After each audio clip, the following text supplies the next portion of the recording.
I never imagined I'd be sitting at my own kitchen table, a lukewarm cup of coffee between my hands, as my wife calmly shared something that made my chest tighten. The woman I trusted most had just revealed she'd volunteered to be a surrogate for her ex. For a moment, I just blinked, trying to process her words. Then, almost without thinking, a short, dry laugh slipped out. "How generous," I said.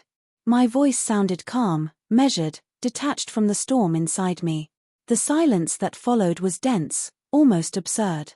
She looked at me, searching for some reaction: anger, disbelief, shock.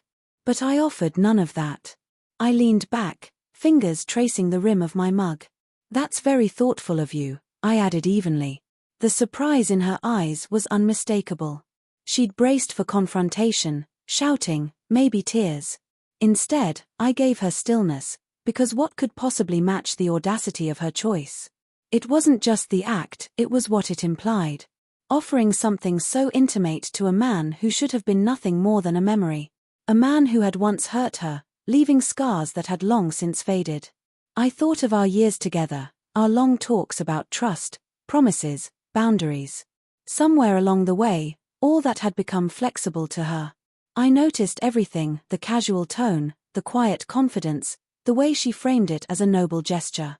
She didn't see betrayal, she saw virtue. So I stayed silent. I lifted my cup, took a deliberate sip, and let the quiet speak. Sometimes silence can hit harder than rage. I wanted her to feel the weight of her words without the distraction of my anger. She didn't flinch. Sat upright, composed, still believing in the righteousness of her choice. That made it worse. After a long pause, I spoke, calm and steady. "Do you understand what this really means?" My voice didn't rise. My hands didn't tremble. "This isn't generosity. It's crossing a line that isn't yours to cross. You've made a choice that affects more than your life. And you didn't ask who else might be hurt." For the first time, uncertainty flickered across her face. A crack in the confidence she usually wore so well. I took another slow sip, letting the silence stretch, heavy and deliberate. I could see her thoughts turning, searching for excuses that didn't exist. This was where truth met pretense. Maybe she expected applause, admiration, that good intentions would excuse everything. But I wasn't there to applaud. I wasn't smiling.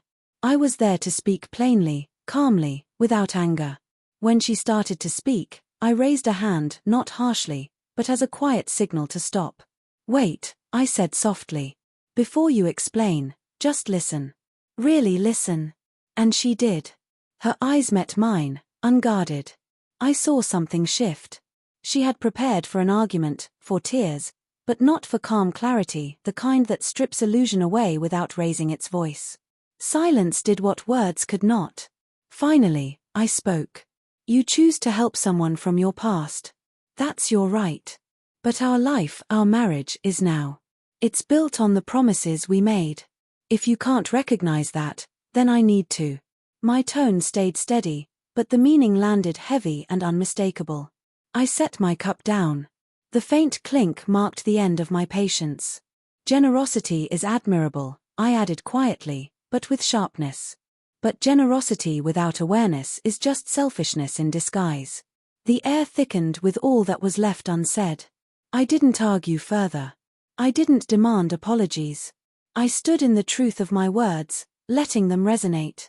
She swallowed, nodded faintly, perhaps realizing for the first time that even good intentions have consequences.